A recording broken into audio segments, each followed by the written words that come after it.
Continuidade dessa operação, a intensificação das ações da Polícia Federal, da Polícia Rodoviária Federal e da Força Nacional, e agora com essa extensão das competências e atribuições das Forças Armadas. Esse decreto foi proposto por vários ministérios, inclusive o Ministério da Justiça, e por esse decreto as Forças Armadas irão fazer o trabalho também de revista pessoal, busca e apreensão, eventuais prisões em flagrante, na chamada faixa de fronteira, ou seja, 150 quilômetros de fronteira com outros países, haverá essa atuação das Forças Armadas. A base constitucional para essa atuação está no artigo 20, parágrafo 2º da Constituição, que estabelece essa faixa de fronteira. Com base nesse dispositivo constitucional, o presidente Alckmin editou esse decreto, publicado hoje, ampliando, portanto, essa presença das Forças Armadas nesta atuação na desintrusão do território Yanomami. Apenas para visualizar, essa é a faixa de fronteira. As senhoras e senhores veem, claro, Roraima, e vocês veem que a abrangência recobre praticamente toda a terra indígena Yanomami. Então, indo do Rio Grande do Sul até do Amapá, isso que está destacado é a chamada faixa de fronteira, e neste caso, o território Yanomami corresponde ou está superposto à faixa de fronteira em Roraima. E, portanto, nessa área, doravante, as Forças Armadas, sobretudo o Exército, estão autorizadas pelo presidente da República a ampliar a cooperação com a Polícia Federal, com a Polícia Rodoviária Federal e também com a Força Nacional, que já estão atuando lá desde o mês de janeiro. Nós temos aqui os dados que mostram essa intensificação.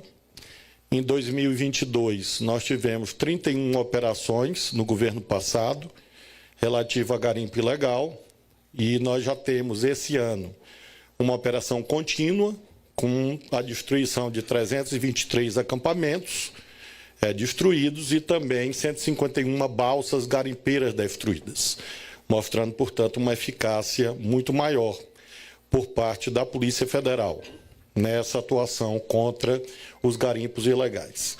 Além disso, nós temos um foco na chamada descapitalização dessas organizações criminosas. Trouxemos hoje um exemplo de uma única operação, que é esta operação CISAC, que resultou no bloqueio de aproximadamente 2 bilhões de reais de bens oriundos do garimpo ilegal.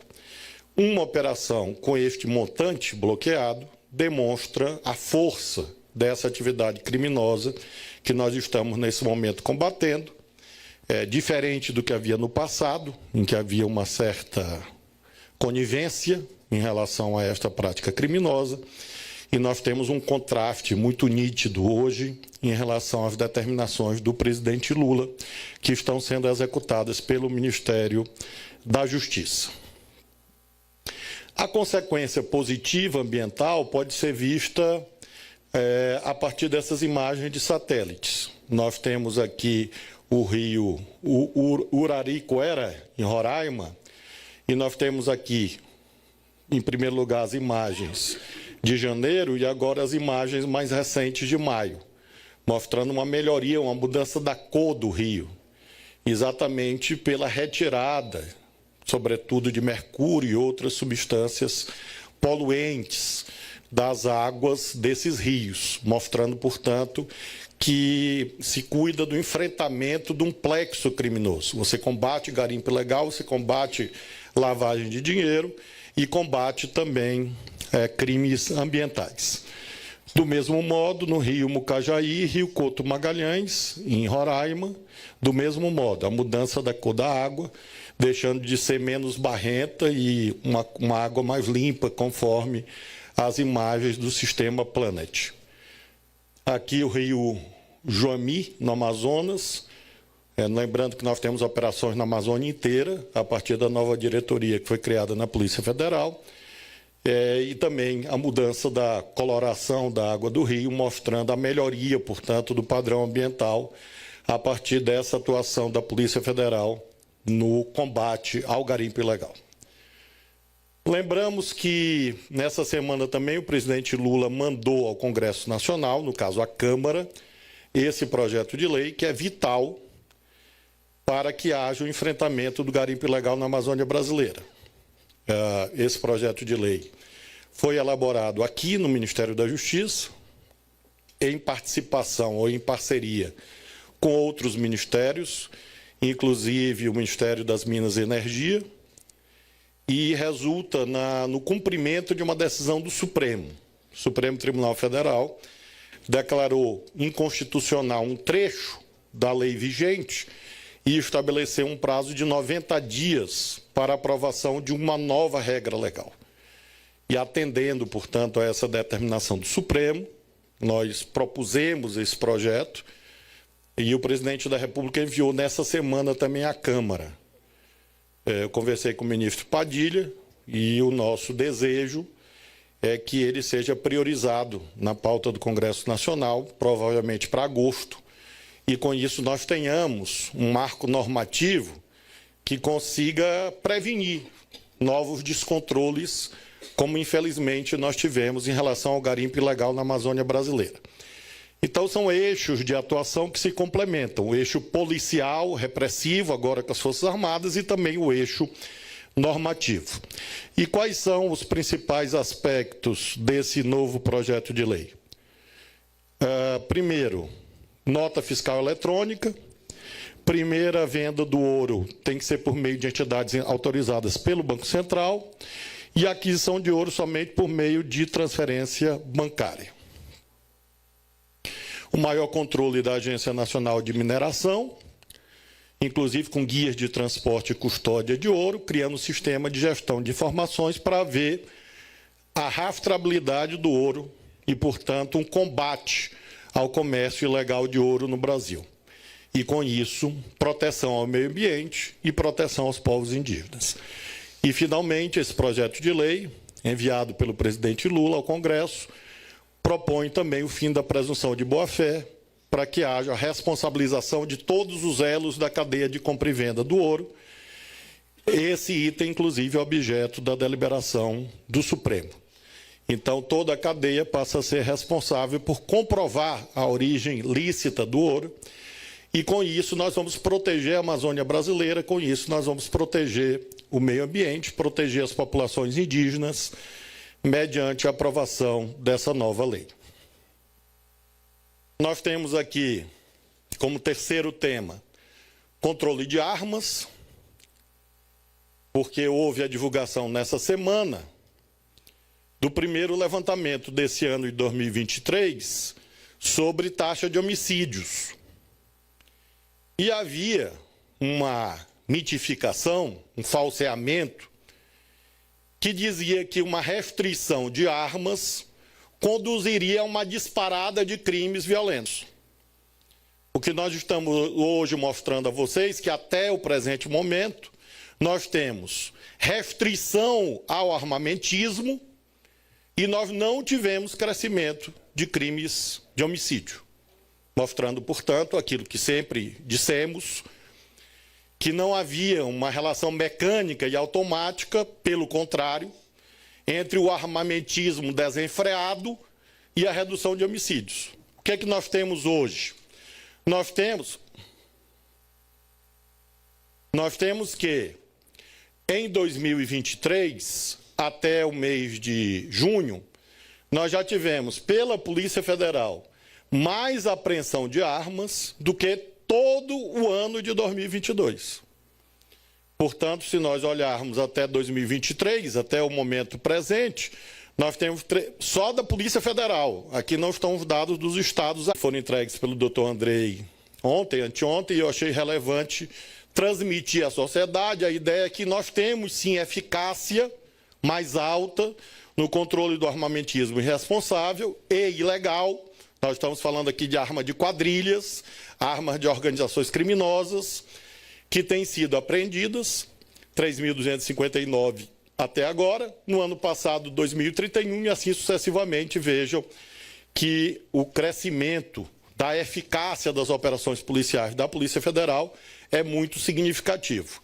Do mesmo modo, nós temos aqui dados que corroboram essa tendência de diminuição de armas em circulação. Vejam ali em vermelho, registros de armas de fogo.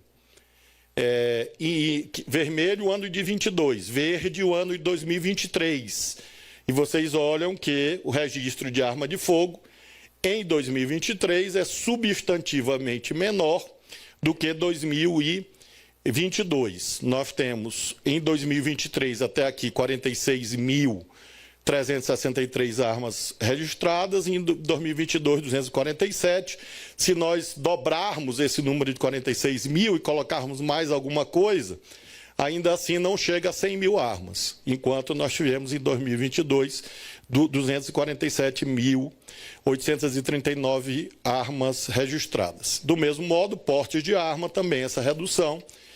Ali houve um crescimento em maio, mas, de um modo geral, nós temos portes de arma de fogo tendencialmente mais reduzidos em relação a 2022, compondo um acervo de informações que permite afirmar que nós temos uma redução do armamentismo irresponsável no Brasil.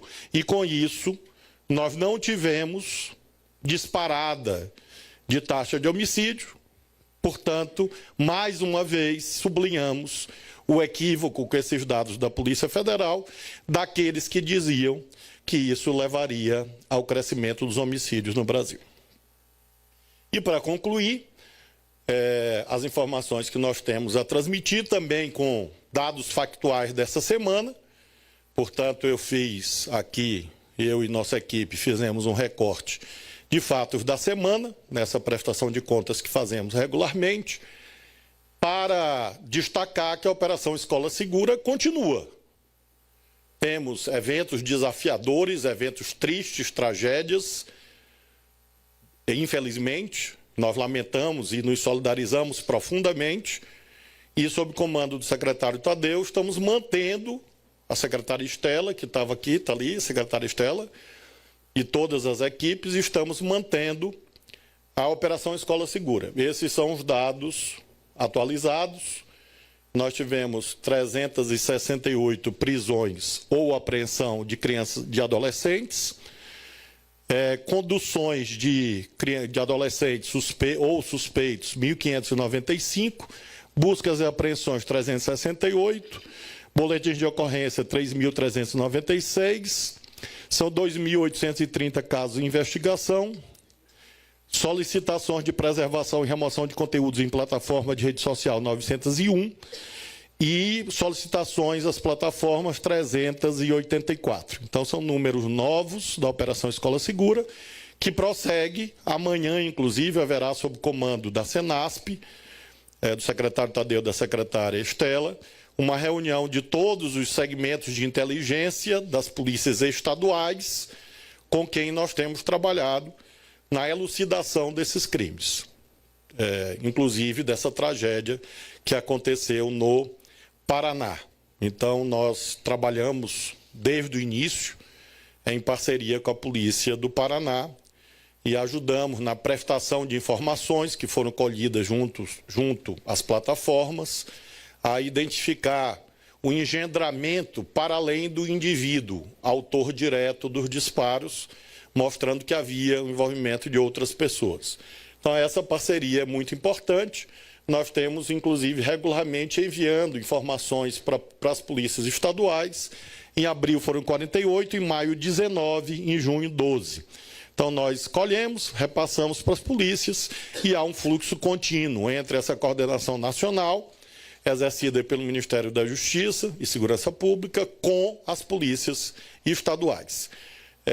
Com isso, nós vamos mantendo essa atuação, inclusive junto às plataformas. Ontem mesmo tivemos uma reunião com o Google, visando estender o diálogo para além do debate no Congresso, sobre novas regras a serem pactuadas, em que se amplie os filtros, se amplie a moderação de conteúdos e, com isso, nós possamos ir ampliando a proteção às crianças e adolescentes, sobretudo no que se refere a essas questões atinentes aos ataques em escolas. Temos outros debates no governo visando ao tratamento desse assunto. Nós estamos cuidando desse assunto, inclusive, com possíveis mudanças legais, mudanças de lei. Estamos debatendo isso também, mas ainda não há uma decisão do presidente Lula. Na próxima semana, provavelmente, eu devo apresentar a ele algumas ideias. Então, eram essas informações que nós tínhamos a prestar sobre alguns eventos dessa semana do Ministério da Justiça e Segurança Pública e me coloco à disposição se houver algum questionamento.